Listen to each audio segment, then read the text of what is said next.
ఎప్పటికప్పుడు తాజా వార్తలు మీ ముందుకు తీసుకొస్తున్న GV91 Telugu TV news.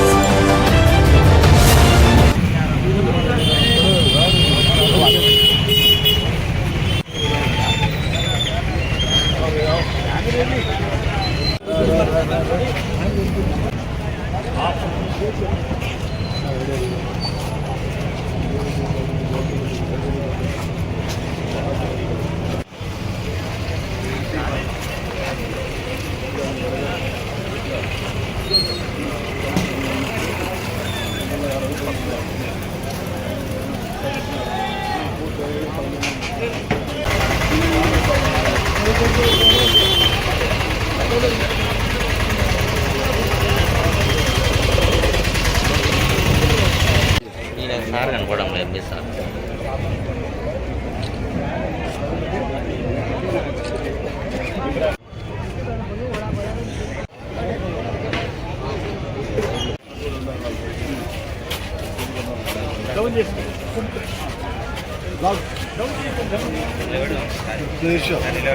Sir ఒకసారి సార్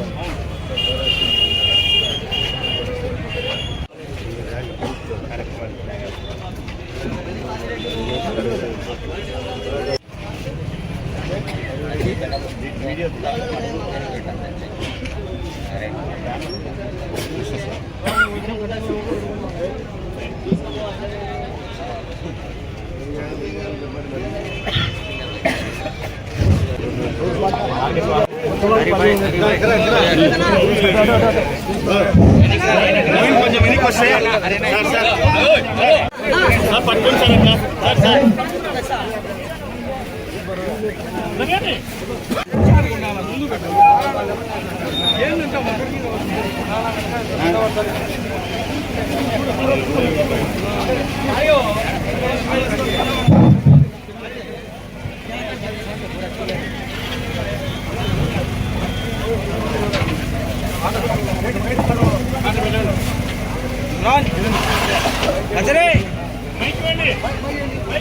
फोटो काटेंगे भाई साइड ऐसा छोड़ दो फोटो फोटो मतलब पहले फोटो आ जाओ बाकी सर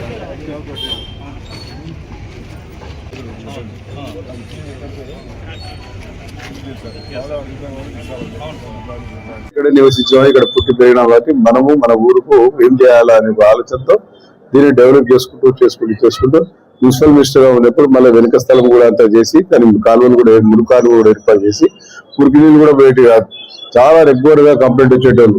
ఇది కూడా లేడీస్ మార్కెట్ లో రావడానికి చాలా ఇబ్బందికరంగా ఉండేది. చాలా ఇబ్బందికరంగా ఉన్నప్పుడు ఆలోచన చేశారు ఏం చేస్తే బాగుంటుంది, చాలా మంది కంప్లైంట్ ఇస్తున్నారని చెప్పారు.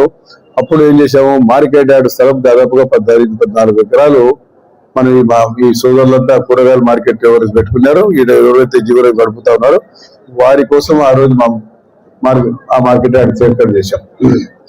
అప్పుడు నేను ಮತ್ತು సుబ్బారెడ్డి గారు రెడ్డి గారు ఉన్నాం.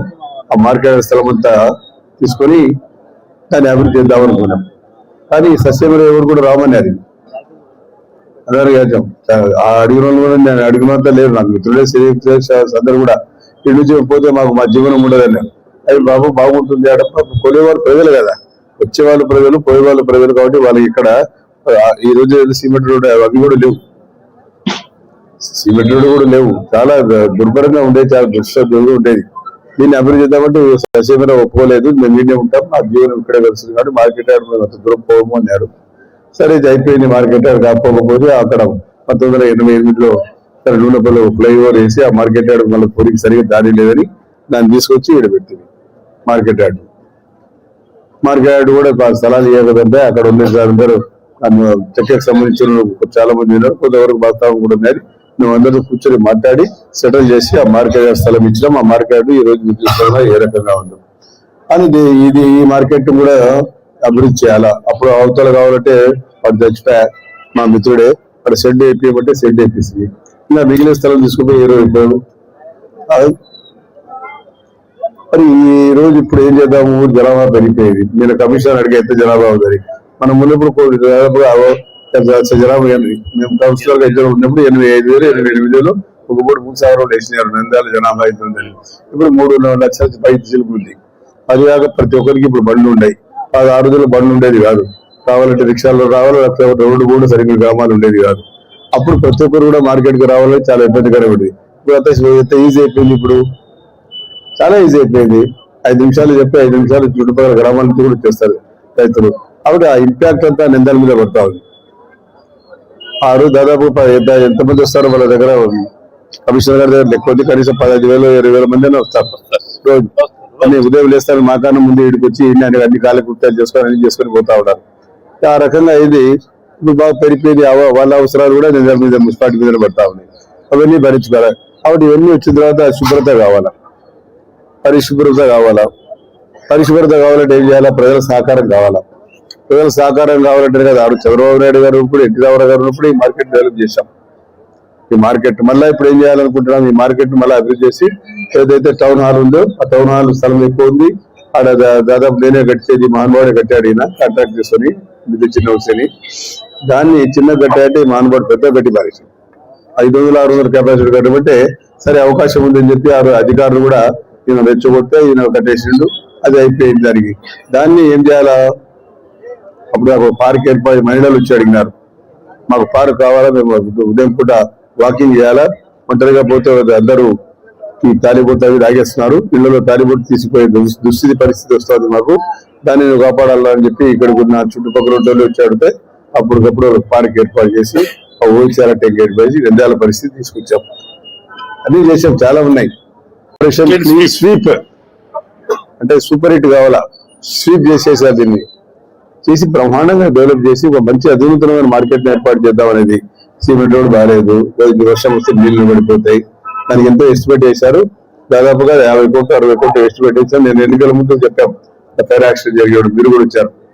ఫైర్ యాక్సిడెంట్ చేయకుండా చెప్పారు దీన్ని అధునాతనమైన మార్కెట్ ఏర్పాటు చేస్తారని చెప్పి మాట ఇచ్చాం. దాన్ని దృష్టిలో పెట్టుకొని ఏదైతే మాట చెప్పారో చేస్తాం. ఇప్పుడు నిందాలు ఎక్కడ కూడా తార్ రోడ్ లేకుండా చేశాం కదా, కూడనే వేసిండా మందము మన ఊరు. కాబట్టి ఇదంతా తార్ రోడ్డు మొత్తం సిమెంట్ రోడ్ వేసినాం. ఎక్కడ పడితే అక్కడ సిమెంట్ రోడ్, కాబట్టి అక్కడ సిమెంట్ రోడ్. ఇప్పుడు మేము సిమెంట్ రోడ్ ఎవరైనా ఆలోచన చేశారు, సరే సీసీ పెట్టి అది కూడా కంప్లీట్ చేశాను నేను. కాబట్టి నంద్యాల అభివృద్ధి చేయాలా. మనము మన ప్రాంతం కాలనీలు, గురి కాలనీలతో ఓపెన్ పడతా ఉన్నాయి, చూస్తా ఉన్నారు. ఇలాంటి వాళ్ళు ఏమైనా పెద్ద మనుషులు నాలుగు పోవాలని కూడా పైజామాల పైకి ఎత్తుకొని మళ్ళీ మసీదులో పోయి కాలు చేతులు కడుక్కొని మళ్ళీ పరిస్థితి ఆ పరిస్థితి రాకూడదు, శుభ్రంగా వేయాలని చెప్పి చేశాం. కాబట్టి ఈ రోజు స్వీప్ చేయాలా అంటే క్లీన్ స్వీప్ అంటే నాకు అర్థమైంది కదా, మూసుకొని పోవాలంటే ఏమి ఉండకుండా. కాబట్టి ఆ శుభ్రతను మన కమిషనర్ గారు, ఇంజనీర్ గారు ఒక ప్లాన్ వేశారు, దాన్ని కాపాడదాం, శానిటరీ కాపాడదాం, మార్కెట్ అంతా చూస్తాం. కాబట్టి ఈరోజు ఒక మంచి పని ముఖ్యమంత్రి గారు నాకు ఇంట్రొడ్యూస్ చేశారు, ప్రధానమంత్రి గారు, స్వచ్ఛ భారత్ స్వచ్ఛ ఆంధ్రప్రదేశ్. మనం మొదటి నుంచి కూడా ఈ కాన్సెప్ట్ చంద్రబాబు నాయుడు గారి మధ్యలో ఉంది. క్లీన్ అండ్ గ్రీన్, పరిశుభ్రత పచ్చదనం అనే కార్యక్రమాన్ని ప్రారంభించిన మహానుభావుడు చంద్రబాబు నాయుడు గారు. ఆ రోజు మీకు తెలుసు కదా, మీరంతా పత్రికా విలేకరులు వచ్చారు, ఎక్కడ పడితే అరుణ్ కుమార్ కమిషనర్ ఉన్నప్పుడు అన్ని చుట్టుపక్కలతో వేసాం. ఒక అయితే సిమెంట్ రోడ్ వచ్చి అది వేసాం కాబట్టి అది చచ్చిపోయాయి. ఇప్పుడు డివైడర్స్ కూడా చూశారు కదా, పద్మావతి నగర్ లో ఐరన్ రాడ్స్ వేసి బ్యూటిఫుల్ గా చేస్తా ఉన్నాం. ఇవన్నీ ఎవరు చేస్తారు? మనం చేస్తా ఉన్నాం. మన ఊరు కాబట్టి, మనం ఇక్కడ ఉన్నాం కాబట్టి, ఇక్కడ పుట్టి పెరిగినాం కాబట్టి మన కర్తవ్యం, మనం రుణం తీసుకొచ్చినాం. మా ఊరికి రుణం తీసుకొచ్చిన బాధ్యత మనకు ఉంది. తల్లి నంద్యాల మనకు అవకాశం ఇచ్చింది. కాబట్టి మన ఊరిని మనం కాపాడుకోవడానికి మంచి కార్యక్రమం చేయాలి. దానికోసమే స్టేషన్ కూడా ఇక్కడ చేసుకొని మంచి పని చేయాలని చెప్పి మరి యాదవ్ గారు కూడా ఉన్నారు, మంచి పనిచేస్తాడు. కాబట్టి ప్లానింగ్ ఉంది ఆయన దగ్గర. ఈ రోజు మరి ఇంత బ్రహ్మాండంగా తెలుగుదేశం పార్టీ కార్యాలయం కూడా పైన అనేది అని చెప్తా వస్తానే, పార్టీ ఆఫీస్ ఇండియన్ అనేది అంతవరకు ఎక్స్టెండ్ చేయాలి. అంతవరకు ఈ చుట్టుపక్కల ఉన్నది కాబట్టి 90 ఎందుకు పెట్టే పార్టీ ఆఫీస్ విద్యావిషయం చేస్తుంది.